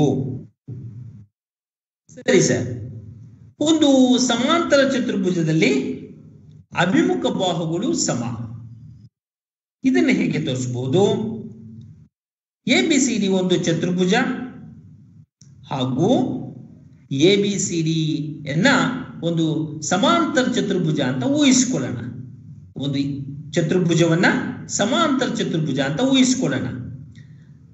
ಈಗ ನಾವು ಆ ಚತುರ್ಭುಜದಲ್ಲಿ ABCD ಚತುರ್ಭುಜದಲ್ಲಿ ಅದರ ಅಭಿಮುಖ ಬಾಹುಗಳು ಸಮ ಅಂತ ತೋರಿಸಬೇಕು. AB = CD ಮತ್ತು AD = BC ಅಂತ ತೋರಿಸಬೇಕು. ನಾವು ಈ ABCD ಚತುರ್ಭುಜದಲ್ಲಿ ತ್ರಿಭುಜ ABC ಮತ್ತು ತ್ರಿಭುಜ CDAಗಳನ್ನು ತೆಗೆದುಕೊಂಡಾಗ AC ಎರಡೂ ತ್ರಿಭುಜಗಳ ಸಾಮಾನ್ಯ ಬಾಹು. AC = AC. ಕೋನ 1 ಕೋನ 4ಕ್ಕೆ ಸಮ. ಅವು ಪರ್ಯಾಯ ಕೋನಗಳು. ಕೋನ 2 ಕೋನ 3ಕ್ಕೆ ಸಮ. ಅವು ಕೂಡ ಪರ್ಯಾಯ ಕೋನಗಳು. ಈಗ ಕೋನ ಬಾಹು ಕೋನ ಸಿದ್ಧಾಂತದಿಂದ ಈ ಎರಡೂ ತ್ರಿಭುಜಗಳು ಸರ್ವಸಮ ತ್ರಿಭುಜಗಳು. ತ್ರಿಭುಜ ABC ಸರ್ವಸಮ ತ್ರಿಭುಜ CDA. ಆದ್ದರಿಂದ ಈ ಸಮರೂಪ ತ್ರಿಭುಜಗಳ ಅನುರೂಪ ಬಾಹುಗಳು ಅಥವಾ ಈ ಸರ್ವಸಮ ತ್ರಿಭುಜಗಳ ಅನುರೂಪ ಬಾಹುಗಳು ಕೂಡ ಸಮನಾಗಿರಬೇಕು. ಸೊ AB = CD ಮತ್ತು AD = BC. ನೆಕ್ಸ್ಟ್, ಸಮಾಂತರ ಚತುರ್ಭುಜದಲ್ಲಿ ಕರ್ಣಗಳು ಯಾವ ರೀತಿ ಇರ್ತವೆ?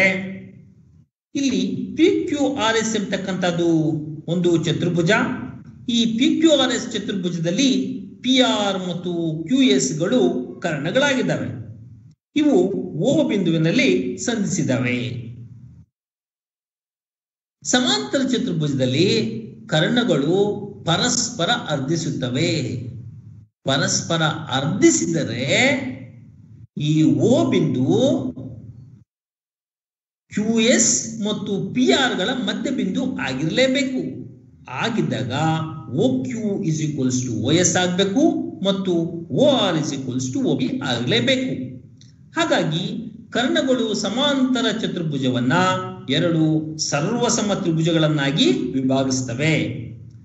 ಸೊ ತ್ರಿಭುಜ ಆರ್ ಎಸ್ ಪಿ ಸರ್ವಸಮ ತ್ರಿಭುಜ ಪಿ ಕ್ಯೂ ಆರ್ ಮತ್ತು ತ್ರಿಭುಜ ಕ್ಯೂ ಪಿ ಎಸ್ ಸರ್ವಸಮ ತ್ರಿಭುಜ ಎಸ್ ಆರ್ ಕ್ಯೂ ಆಗಿರಲೇಬೇಕು. ಆದ್ದರಿಂದ O Q is equals to O S ಆಗಲೇಬೇಕು. ಈ ತ್ರಿಭುಜ ಆರ್ ಎಸ್ ಪಿ ಮತ್ತು ತ್ರಿಭುಜ ಪಿ ಕ್ಯೂ ಆರ್ ಸರ್ವಸಮ ತ್ರಿಭುಜಗಳು, ತ್ರಿಭುಜ ಕ್ಯೂ ಪಿ ಎಸ್ ಮತ್ತು ತ್ರಿಭುಜ ಎಸ್ ಆರ್ ಕ್ಯೂ ಸರ್ವಸಮ ತ್ರಿಭುಜಗಳ ಆದಾಗ ಓ ಕ್ಯೂ ಓ ಎಸ್ ಎರಡು ಸಮನಾಗಿರಲೇಬೇಕು. ಇನ್ನು ವಜ್ರಾಕೃತಿಗೆ ಬಂದಾಗ ವಜ್ರಾಕೃತಿಯ ಗುಣಲಕ್ಷಣಗಳನ್ನು ಒಮ್ಮೆ ನೋಡ್ಬಿಡೋಣ. ವಜ್ರಾಕೃತಿಯಲ್ಲಿ ಎಲ್ಲಾ ಬಾಹುಗಳು ಸಮನಾಗಿರ್ತವೆ. ಈ ಎ ಬಿ ಸಿ ಡಿ ವಜ್ರಾಕೃತಿಯಲ್ಲಿ A B is equals to B C is equals to C D is equals to A D. ವಜ್ರಾಕೃತಿಯ ಅಭಿಮುಖ ಬಾಹುಗಳು ಸಮಾಂತರವಾಗಿದ್ದಾವೆ. ಎ ಬಿ ಸಮಾಂತರ ಸಿ ಡಿ ಮತ್ತು ಬಿ ಸಿ ಸಮಾಂತರ ಎ ಡಿ. ಇನ್ನು ಈ ವಜ್ರಾಕೃತಿಯ ಅಭಿಮುಖ ಕೋನಗಳು ಕೂಡ ಸಮನಾಗಿರ್ತವೆ. ಕೋನ ಎ ಇಸ್ ಈಕ್ವಲ್ಸ್ ಟು ಕೋನ ಸಿ ಮತ್ತು ಕೋನ ಬಿ ಇಸ್ ಈಕ್ವಲ್ಸ್ ಟು ಕೋನ ಡಿ. ಇನ್ನು ವಜ್ರಾಕೃತಿಯಲ್ಲಿ ಕರ್ಣಗಳು ಅಸಮವಾಗಿರ್ತವೆ. ಎ ಸಿ ಎ ಡಿಗೆ ಸಮನಾಗಿ ಇರೋದಿಲ್ಲ. ಹಾಗೂ ಈ ವಜ್ರಾಕೃತಿಯಲ್ಲಿ ಕರ್ಣಗಳು ಪರಸ್ಪರ ಲಂಬವಾಗಿ ಛೇದಿಸ್ತವೆ. ವಜ್ರಾಕೃತಿಯ ಅಭಿಮುಖ ಕೋನಗಳನ್ನು ನೋಡೋಣ. ಎ ಬಿ ಸಿ ಡಿ ಒಂದು ವಜ್ರಾಕೃತಿ. ಈ ವಜ್ರಾಕೃತಿಯಲ್ಲಿ ಎ ಬಿ ಸಮಾಂತರ ಸಿ ಡಿ, ಎ ಬಿ ಸಮಾಂತರ ಸಿ ಡಿ ಮತ್ತು ಬಿ ಸಿ ಸಮಾಂತರ ಎ ಡಿ. ಬಿ ಡಿ ಮತ್ತು ಎ ಸಿಯನ್ನ ಸೇರಿಸೋಣ.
ಕೋನ ಡಿಎಒ ಮತ್ತು ಕೋನ ಬಿಸಿಒ ಸಮನಾಗಿರ್ತದೆ. ಹಾಗಾಗಿ ನಮಗೆ ಗೊತ್ತಿದೆ A D equals B C, ಯಾಕಂದ್ರೆ ಅವು ಸಮಾಂತರ ಬಾಹುಗಳು. ಹಾಗಾಗಿ ಕೋನ ಬಾಹು ಕೋನ ಸಿದ್ಧಾಂತದಿಂದ ತ್ರಿಭುಜ ಎ ಒ ಡಿ ಸರ್ವಸಮ ತ್ರಿಭುಜ ಸಿ ಒ ಬಿ ಅಂತ ಹೇಳ್ಬೋದು. ಅವೆರಡು ಸರ್ವಸಮ ತ್ರಿಭುಜಗಳಾದಾಗ ಆ ತ್ರಿಭುಜಗಳ ಅನುರೂಪ ಬಾಹುಗಳು ಕೂಡ ಸಮನಾಗಬೇಕು. ಹಾಗಾಗಿ ಅನುರೂಪ ಬಾಹುಗಳು ಸಮನಾಗಬೇಕು ಅಂದ್ರೆ ಓ ಬಿಂದು ಮಧ್ಯಬಿಂದುನೇ ಆಗಿರಬೇಕು. ಎ ಸಿ ಮತ್ತು ಬಿ ಡಿ ಕರ್ಣಗಳ ಮಧ್ಯಬಿಂದು ಆಗಿರಬೇಕು. ದೇರ್ಫೋರ್ ಓ ಎಂಬತಕ್ಕಂಥದ್ದು ಎ ಸಿ ಮತ್ತು ಬಿ ಡಿ ಬಾಹುಗಳ ಮಧ್ಯಬಿಂದು ಆಗಿರ್ತದೆ. ಹಾಗಾಗಿ ವಜ್ರಾಕೃತಿಯಲ್ಲಿ ಕರ್ಣಗಳು ಪರಸ್ಪರ ಛೇದಿಸ್ತವೆ, ಪರಸ್ಪರ ಅರ್ಧಿಸ್ತವೆ ಅಂತ ನಾವು ಹೇಳ್ಬೋದು. ಇನ್ನು ವಜ್ರಾಕೃತಿಯಲ್ಲಿ ಕರ್ಣಗಳು ಪರಸ್ಪರ ಲಂಬವಾಗಿ ಛೇದಿಸ್ತವೆ ಅನ್ನೋದನ್ನ ನೋಡೋಣ. ಎ ಬಿ ಸಿ ಡಿ ಒಂದು ವಜ್ರಾಕೃತಿ. ಎ ಸಿ ಮತ್ತು ಬಿ ಡಿ ಅದರ ಕರ್ಣಗಳು, ಅವು ಓ ಬಿಂದುವಿನಲ್ಲಿ ಸಂಧಿಸಿದವೆ. ಈಗ ನಮಗೆ ಎರಡು ತ್ರಿಭುಜಗಳು ಸಿಕ್ಕಿದವೆ, ತ್ರಿಭುಜ ಬಿಒಸಿ ಮತ್ತು ತ್ರಿಭುಜ ಡಿಒಸಿ. ಈ ಎರಡೂ ತ್ರಿಭುಜಗಳನ್ನು ತೆಗೆದುಕೊಳ್ಳೋಣ. ಈ ಎರಡೂ ತ್ರಿಭುಜಗಳಲ್ಲಿ BO is equals to O D ನಮಗೆ ಈಗಾಗಲೇ ಗೊತ್ತಾಗಿದೆ ಅದು. ಮತ್ತು B C is equals to D C, B C is equals to D C. O C ಉಭಯ ಸಾಮಾನ್ಯ. ವಜ್ರಾಕೃತಿಯ ಎಲ್ಲಾ ಬಾಹುಗಳು ಸಮನಾಗಿರ್ತವೆ. ಹಾಗಾಗಿ BC = DC ಮತ್ತು OC ಆ ಎರಡೂ ತ್ರಿಭುಜಗಳಿಗೆ ಸಾಮಾನ್ಯವಾದ ಬಾಹು. ಹಾಗಾಗಿ ಬಾಹು ಸಿದ್ಧಾಂತದಿಂದ ತ್ರಿಭುಜ BOC ಮತ್ತು ತ್ರಿಭುಜ DOC ಸರ್ವಸಮ ತ್ರಿಭುಜಗಳು ಆಗಿರ್ತವೆ. ಮತ್ತೆ ಈ ಒಂದು ತ್ರಿಭುಜಗಳಲ್ಲಿ ಕೋನ BOC ಮತ್ತು ಕೋನ DOC ಗಳನ್ನು ನೋಡಿದಾಗ ಅವೆರಡೂ ಕೂಡ ಪಾರ್ಶ್ವಕೋನಗಳು. ಕೋನ BOC ಮತ್ತು ಕೋನ DOC ಅವೆರಡೂ ಕೂಡ ಪಾರ್ಶ್ವಕೋನಗಳು. ಈ ಪಾರ್ಶ್ವಕೋನಗಳು ಕೂಡ ಸಮನಾಗಿರಲೇಬೇಕು. ಹಾಗಾಗಿ ಕೋನ BOC = ಕೋನ DOC ನಮಗೆ ಗೊತ್ತಿದೆ. ಈ ಎರಡೂ ಕೋನಗಳು ಒಂದೇ ಸರಳ ರೇಖೆ ಮೇಲೆ ನಿಂತಿರ್ತಕ್ಕಂಥದ್ದು. BOD ಸರಳ ರೇಖೆ ಮೇಲೆ ನಿಂತಿರ್ತಕ್ಕಂಥದ್ದು. ಹಾಗಾಗಿ ಆ ಎರಡೂ ಕೋನಗಳ ಮೊತ್ತ 180 ಡಿಗ್ರಿಗೆ ಸಮನಾಗಬೇಕು. ಕೋನ BOC ಪ್ಲಸ್ ಕೋನ DOC = 180 ಡಿಗ್ರಿ. ಹಾಗಾಗಿ ಅವೆರಡೂ ಕೋನಗಳು ಸಮ ಮತ್ತು ಆ ಎರಡೂ ಕೋನಗಳ ಮೊತ್ತ 180 ಡಿಗ್ರಿ ಆಗಿದೆ ಅಂದ್ರೆ ಒಂದೊಂದು ಕೋನವು 90 ಡಿಗ್ರಿಗೆ ಸಮನಾಗಬೇಕು. ಹಾಗಾಗಿ ನಾವೇ ಏನಂತ ಹೇಳ್ಬೋದು, ವಜ್ರಾಕೃತಿಯ ಕರ್ಣಗಳು ಪರಸ್ಪರ ಲಂಬವಾಗಿ ಛೇದಿಸ್ತವೆ ಅಂತ ಹೇಳಬಹುದು. ಇನ್ನು ಈ ಒಂದು ಪರಿಚಯ, ಈ ಒಂದು ಕಲಿಕಾಂಶದ ಪರಿಚಯವನ್ನ ಪಠ್ಯಪುಸ್ತಕದಲ್ಲಿ ಕೊಟ್ಟಿಲ್ಲ. ಇದೊಂದು ವಿಶೇಷ ಮಾಹಿತಿಗಾಗಿ ಇರಲಿ, ಶಿಕ್ಷಕರಿಗಾಗಿ ಇರಲಿ ಅಂತ ಸೇರಿಸಿದ್ದೇನೆ. ವಜ್ರಾಕೃತಿಯಲ್ಲಿ ಬಾಹುಗಳ ಮೇಲಿನ ವರ್ಗಗಳ ಮೊತ್ತವು ಕರ್ಣಗಳ ಮೇಲಿನ ವರ್ಗಗಳ ಮೊತ್ತಕ್ಕೆ ಸಮನಾಗಿರುತ್ತದೆ. ವಜ್ರಾಕೃತಿಯಲ್ಲಿ ಬಾಹುಗಳ ಮೇಲಿನ ವರ್ಗಗಳ ಮೊತ್ತವು ಕರ್ಣಗಳ ಮೇಲಿನ ವರ್ಗಗಳ ಮೊತ್ತಕ್ಕೆ ಸಮನಾಗಿರುತ್ತದೆ. ಹೇಗೆ ಒಂದು ಸರಿ ನೋಡೋಣ. ABCD ಒಂದು ವಜ್ರಾಕೃತಿ. ಈ ಒಂದು ವಜ್ರಾಕೃತಿಯಲ್ಲಿ AC ಮತ್ತು BD ವಜ್ರಾಕೃತಿಯ ಕರ್ಣಗಳು. ಅವು O ಬಿಂದುವಿನಲ್ಲಿ ಸಂಧಿಸಿದ್ದಾವೆ. ನಾವೀಗ ಏನು ತೋರಿಸಬೇಕು, ಆ ವಜ್ರಾಕೃತಿಯ ಬಾಹುಗಳ ಮೇಲಿನ ವರ್ಗಗಳ ಮೊತ್ತ ಅಂದ್ರೆ AB² plus BC² plus CD² plus DA² ಏನಕ್ಕೆ ಸಮನಾಗಬೇಕು? ಕರ್ಣಗಳ ಮೇಲಿನ ವರ್ಗಗಳ ಮೊತ್ತಕ್ಕೆ ಸಮನಾಗಬೇಕು. AC² ಪ್ಲಸ್ BD² ಗೆ ಸಮನಾಗಬೇಕು ಅಂತ ತೋರಿಸಬೇಕು. ವಜ್ರಾಕೃತಿಯಲ್ಲಿ ನಮಗೆ ತಿಳಿದಿರುವ ಹಾಗೆ ಕರ್ಣಗಳು ಪರಸ್ಪರ ಲಂಬವಾಗಿ ಛೇದಿಸ್ತವೆ. ಹಾಗಾಗಿ ಕೋನ AOB, ಕೋನ BOC ಮತ್ತು ಕೋನ COD, ಕೋನ DOA ಈ 4 ಕೋನಗಳು ಲಂಬ ಕೋನಕ್ಕೆ ಸಮನಾಗಿರ್ತವೆ, 90 ಡಿಗ್ರಿಗೆ ಸಮನಾಗಿರ್ತವೆ.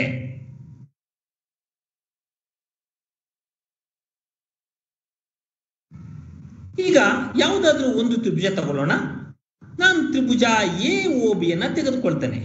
ತ್ರಿಭುಜ AOB ನಲ್ಲಿ ಕೋನ AOB = 90 ಡಿಗ್ರಿ. ಅಂದ್ರೆ ತ್ರಿಭುಜ AOB ಒಂದು ಲಂಬಕೋನ ತ್ರಿಭುಜ. ಪೈಥಾಗೊರಸ್ ಪ್ರಮೇಯದಿಂದ AB² = OA² plus OB². AB² = OA. OA ಎಷ್ಟಿದೆಯಪ್ಪ ಅಂದ್ರೆ OA ಎಷ್ಟಿರುತ್ತೆ? AC ಅರ್ಧ ಭಾಗದಷ್ಟಿರ್ತದೆ. ಸೊ OA ಬದಲಾಗಿ ನಾವು ಹಾಫ್ AC² ಅಂತ ಬರಿಬಹುದು. OA² ಬದಲಾಗಿ ಹಾಫ್ AC ಅಂತ ಬರಿಬಹುದು. OA² ಗೆ ಹಾಫ್ AC OC² ಅಂತ, ಹಾಫ್ AC ಹೋಲ್² ಅಂತ ಬರಿಬಹುದು. ಪ್ಲಸ್ OB ಏನಿದೆ, OB BD ಯ ಅರ್ಧದಷ್ಟಿರ್ತದೆ. So OB = half BD. OB² = half BD whole². So AB² ಎಷ್ಟು ಬರುತ್ತೆ?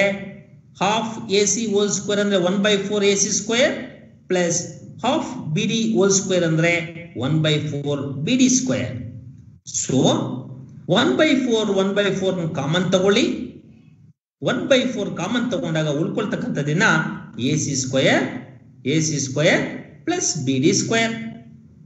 1/4 ಇದೆ. ಈ 4ನ AB ಜೊತೆಗೆ ಗುಣಿಸಿಕೊಳ್ಳಿ. ಗುಣಿಸ್ಕೊಂಡಾಗ 4ab² equals ac² plus bd square ಸಿಕ್ತು. ಈ 4ab² ಯಾವ ರೀತಿ ಬರೀಬಹುದು ನಾವು? ab² plus ab² plus ab² plus ab² equals ac² plus bd² ಅಂತ ಬರೀಬಹುದು. Therefore ನಮಗೆ ಗೊತ್ತಿದೆ ವಜ್ರಾಕೃತಿಯಲ್ಲಿ ಎಲ್ಲ ಬಾಹುಗಳು ಸಮ.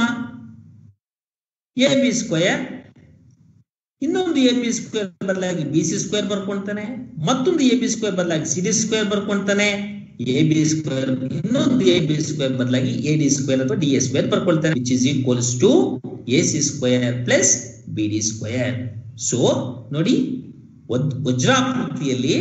ವಜ್ರಾಕೃತಿಯ ಎಲ್ಲ ಬಾಹುಗಳ ಮೇಲಿನ ವರ್ಗಗಳ ಮೊತ್ತವು ಅವುಗಳ ಕರ್ಣಗಳ ಮೇಲಿನ ವರ್ಗಗಳ ಮೊತ್ತಕ್ಕೆ ಸಮನಾಗಿದೆ ಅಂತ ತೋರಿಸಬಹುದು. ಇದನ್ನ ನನಗೂ ಸರಿಯಾಗಿ ಗೊತ್ತಿಲ್ಲ. ಸಮಾಂತರ ಚತುರ್ಭುಜದ ನಿಯಮ ಅಂತಾನು ಕರೀತಾರೆ ಅಂತ ನಾನೆಲ್ಲೋ ಒಂದು ಕಡೆ ನೋಡಿದೆ. ಅದಕ್ಕೋಸ್ಕರ ಅದನ್ನ ಹಾಗೆ ಕೋಟ್ ಮಾಡಿ ಬರ್ದಿದ್ದೇನೆ. ಸಮಾಂತರ ಚತುರ್ಭುಜದ ನಿಯಮ ಅಂದ್ರೆ ಏನಪ್ಪಾ ಅಂದ್ರೆ, ಬಾಹುಗಳ ಮೇಲಿನ ವರ್ಗಗಳ ಮೊತ್ತವು ಕರ್ಣಗಳ ಮೇಲಿನ ವರ್ಗಗಳ ಮೊತ್ತಕ್ಕೆ ಸಮನಾಗಿರ್ತದೆ ಅಂತ ಹೇಳಿದ್ದಾನೆ.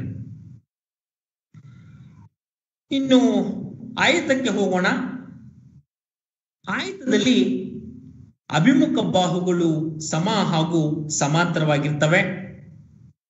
ಈ ಒಂದು ABCD ಆಯತದಲ್ಲಿ AB is equals to CD ಮತ್ತು BC is equals to AD ಆಗಿದೆ. AB ಸಮಾಂತರ CD ಮತ್ತು BC ಸಮಾಂತರ AD ಆಗಿದೆ. ಆಯತದಲ್ಲಿ ಎಲ್ಲಾ ಕೋನಗಳು ಕೂಡ ಲಂಬ ಕೋನಗಳಾಗಿರ್ತವೆ. ಹಾಗಾಗಿ ಕೋನ A is equals to ಕೋನ B is equals to ಕೋನ C is equals to ಕೋನ D is equals to 90 ಡಿಗ್ರಿಗೆ ಸಮ. ಆಯತದಲ್ಲಿ ಕರ್ಣಗಳು ಕೂಡ ಸಮನಾಗಿರ್ತವೆ. That is AC is equals to BD. ಪ್ರತಿ ಕರ್ಣವು ಆಯತವನ್ನ ಎರಡು ಸರ್ವಸಮ ತ್ರಿಭುಜಗಳನ್ನಾಗಿ ವಿಭಾಗಿಸುತ್ತದೆ. ಪ್ರತಿ ಕರ್ಣ ಆಯತವನ್ನ ಎರಡು ಸರ್ವಸಮ ತ್ರಿಭುಜಗಳನ್ನಾಗಿ ವಿಭಾಗಿಸುತ್ತದೆ. ಇಲ್ಲಿ ತ್ರಿಭುಜ ABC ಸರ್ವಸಮ ತ್ರಿಭುಜ ADC. AC ಕರ್ಣವು ತ್ರಿಭುಜ ABC ಮತ್ತು ತ್ರಿಭುಜ ADC ಎಂಬ ಎರಡು ಸರ್ವಸಮ ತ್ರಿಭುಜಗಳನ್ನು ಉಂಟು ಮಾಡಿದೆ. BD ಕರ್ಣವು ತ್ರಿಭುಜ ABD ಮತ್ತು ತ್ರಿಭುಜ DBC ಎಂಬ ಎರಡು ಸರ್ವಸಮ ತ್ರಿಭುಜಗಳನ್ನ ಉಂಟು ಮಾಡಿದೆ. ಇಲ್ಲಿ ಆಯತದಲ್ಲಿ ಕರ್ಣಗಳು ಪರಸ್ಪರ ಅರ್ಧಿಸ್ತವೆ. ರೈಟ್? ಈ ರೀತಿಯೂ ಹೇಳ್ಬೋದು. ಎಲ್ಲಾ ಕೋನಗಳ ಅಳತೆಗಳು ಸಮನಾಗಿರ್ತಕ್ಕಂಥ ಸಮಾಂತರ ಚತುರ್ಭುಜವನ್ನ ಆಯತ ಅಂತ ಕರೀತೇವೆ. ಇನ್ನು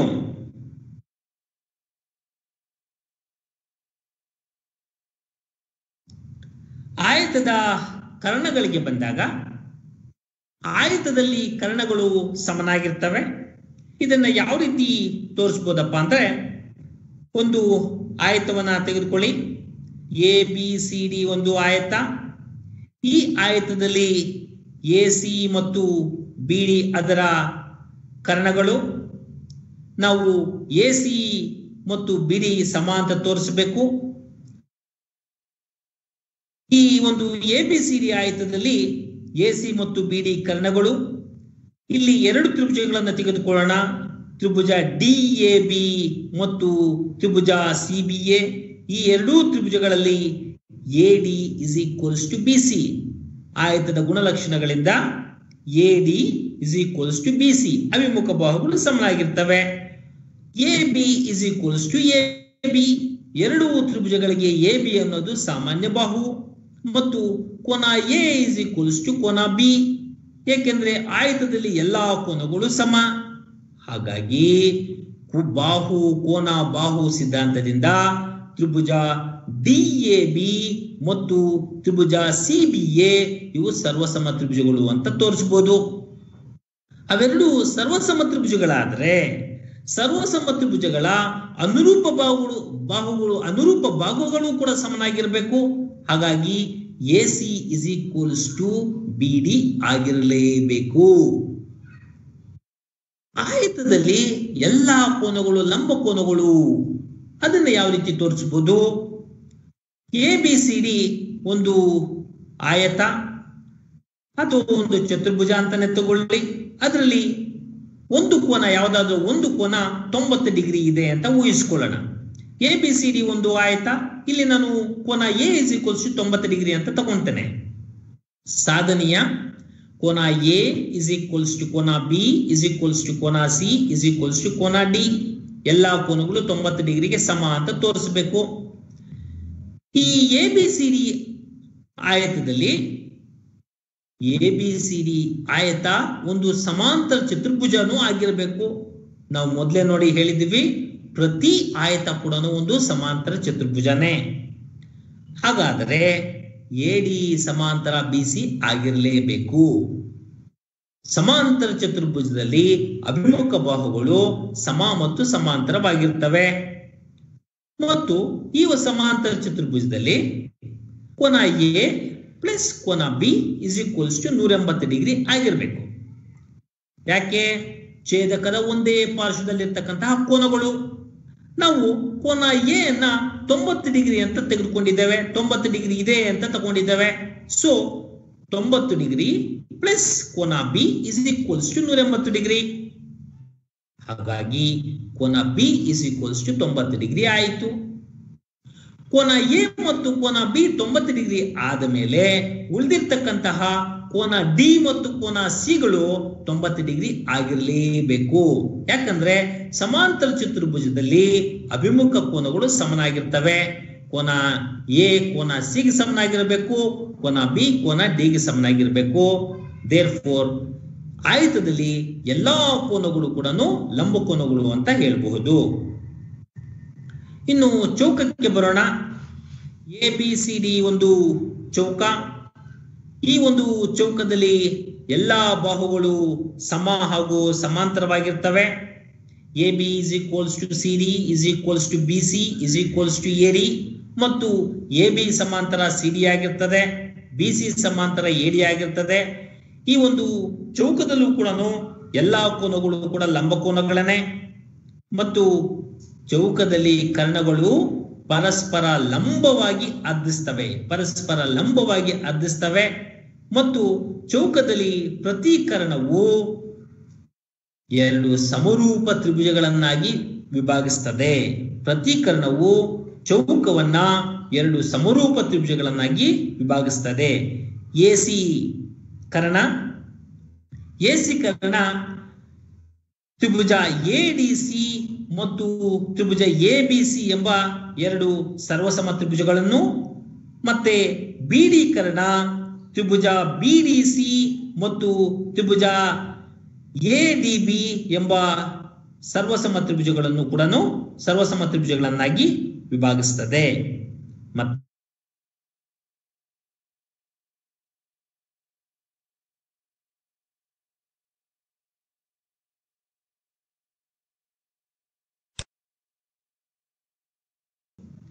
ನಾವು AC is equals to BD ಅಂತ ತೋರಿಸಬೇಕು. ಮತ್ತು AC BD ಗೆ ಲಂಬವಾಗಿದೆ ಅಂತ ತೋರಿಸಬೇಕು. AC BD ಲಂಬವಾಗಿದ್ರನೆ ಅವು ಪರಸ್ಪರ ಲಂಬವಾಗಿ ಛೇದಿಸಿದವೆ ಅಂತ ಹೇಳೋದಿಕ್ಕಾಗೋದು.